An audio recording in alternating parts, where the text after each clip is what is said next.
Mga katrops, welcome back ulit kayo sa aking channel Sports React PH at ngayon na ay pag-uusapan natin ang naging mensahe ni Karl Anthony Towns sa Gilas, Pilipinas. Pag-uusapan na rin nga natin ngayon dito sa ating panibagong video ang latest update sa trade nina James Harden at Joel Embiid sa Los Angeles Lakers.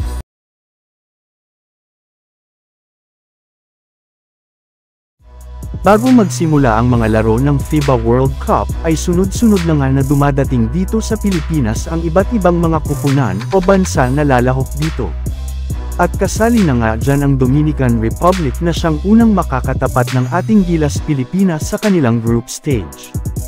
Yes, andito na nga ang Dominican Republic kung saan kasama nga nila dito ang kanilang NBA superstar na si Karl Anthony Towns na pinagkaguluhan agad ng media at ng fans nang lumabas siya ng airport nung nakaraang araw. At kasabay nga ng pagtungtong ni Towns sa Pinas ay agad rin naman nga nitong inamin na excited na siya sa kanilang magiging laro sa FIBA World Cup, especially sa kanilang unang game kontra sa Gilas, Pilipinas.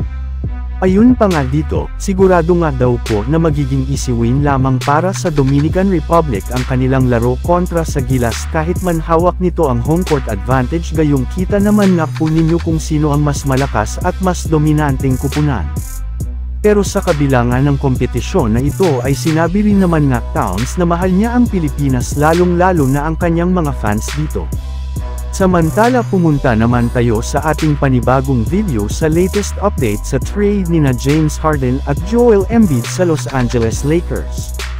Kung parating nga po kayong updated sa NBA ay naging matunag nga ng mga nagdaang araw ay parehong trade nina James Harden at ni Joel Embiid dahil sa mga nangyayaring drama ngayon sa loob ng organisasyon ng Philadelphia 76ers.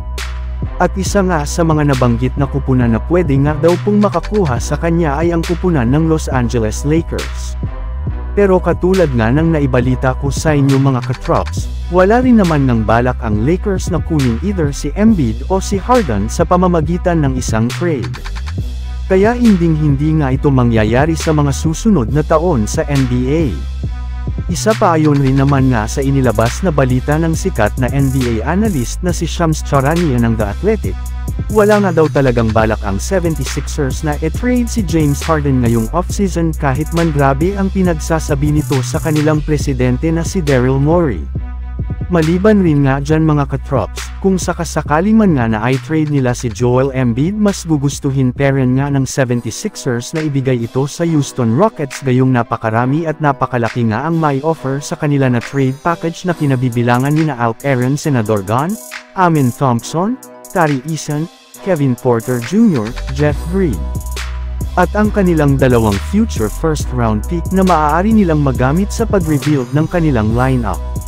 So yun lang nga mga katrops ang handog ko sa inyong storya ngayong araw. Sana nag-enjoy kayo. Please like and subscribe my YouTube channel Sports React PH para sa iba pang storya at update patungkol sa NBA. Kita-kits muli sa ating susunod na video.